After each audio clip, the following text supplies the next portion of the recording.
Hi, everyone. So I'm Marya, Hillesland. I'm presenting a co-authored study that looks at the impact of a Microfinance Plus program in Ethiopia. So the program is implemented as a partnership with 4 UN agencies, and these agencies provide the technical and financial support to the implementing government institutions. One of the primary aims of the program is to empower rural women. So the UN Joint Program in Ethiopia provided women with greater access to credit through women-run Rusakos. The program also included numeracy, literacy, finance, and business development training, agricultural, livestock, and technology transfers, and agricultural training. At the community level, there were community-run educational conversations focused on 2 things. So one was on nutrition, and the other focused more on raising consciousness about personal gender biases, beliefs, and attitudes. So the aim here was to promote increased awareness within the community among both men and women about how gender norms manifest in their households and to advance a mindset towards gender equality. The aim was to help mitigate as much as possible any spousal or community backlash. The program in Ethiopia was officially launched in 2014. The activities did not begin until 2016. There's 8 beneficiary communities were selected. In Oromia, the technical and financial capacity of already existing Rusakos were strengthened. In Afar, Rusakos were established first. And about 250 women per community, so 2,000 in total, were targeted to participate. So to test the impact of the program on women's empowerment, a list of beneficiaries were provided by the government partners, and samples randomly drawn from these. And then the comparison communities were adjacent villages that had similar agrosystems, livelihoods, and cultural norms to the beneficiary communities and deemed as adequate counterfactuals. Data collection was aimed to begin in 2016 because of social unrest in the region. The timing of this was delayed until the end of the year, and so this meant that there were some activities that had already taken place. So 300 loans, a little more than 300 loans had already been dispersed, and some trainings had taken place, including financial trainings, agricultural technical trainings, and community dialogues. The Endline survey was administered from February to March 2019, so 2 years later, and more than 2,000 additional loans had been dispersed in Oromia. In Afar, because of civil unrest, the beneficiary or the baseline was terminated early. The Endline survey was administered with fewer challenges.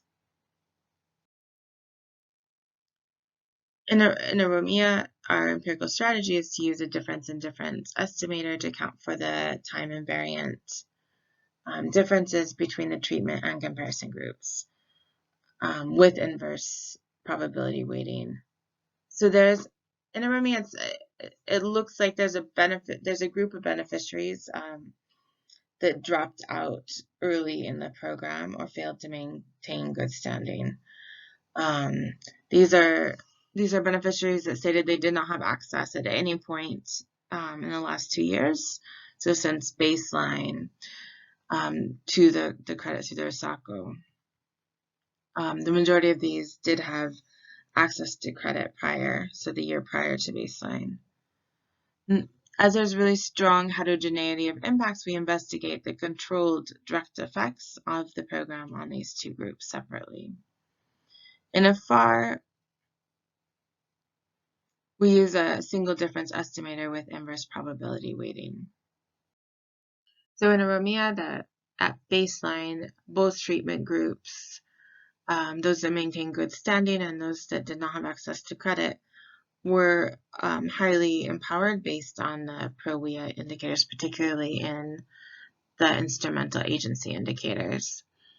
The descriptive data suggests that between baseline and endline across all three groups, so both treatments and the comparison, both men and women within these groups saw declines in measures of empowerment across the three different agencies.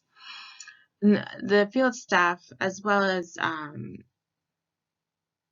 the World Food Program reports, suggest that there's deteriorating economic conditions in these communities as a result of larger covariate shocks, such as internal conflict, loss of crops due to pests and diseases, as well as weather-related shocks.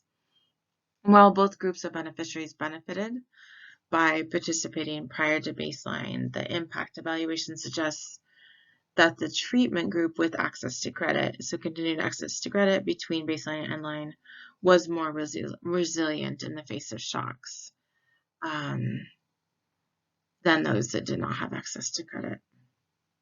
There were large drops. For those that did not have access to credit, there's large drops in a number of the indicator scores for both men and women.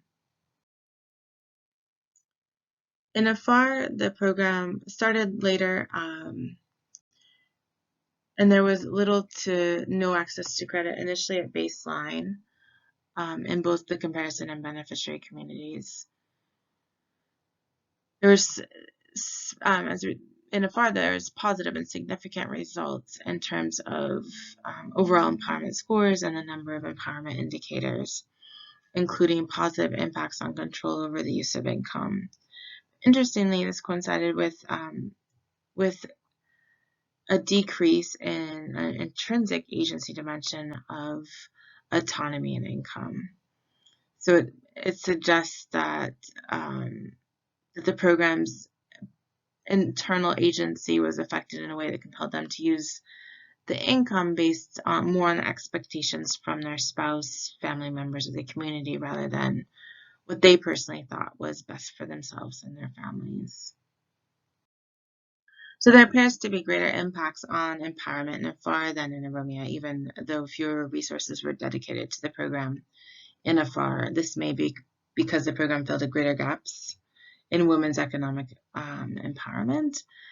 It may also be the issues with our data. So in Oromia, the baseline was administered after the start of the program, and without a true baseline, we're not able to fully capture the impact in our estimates.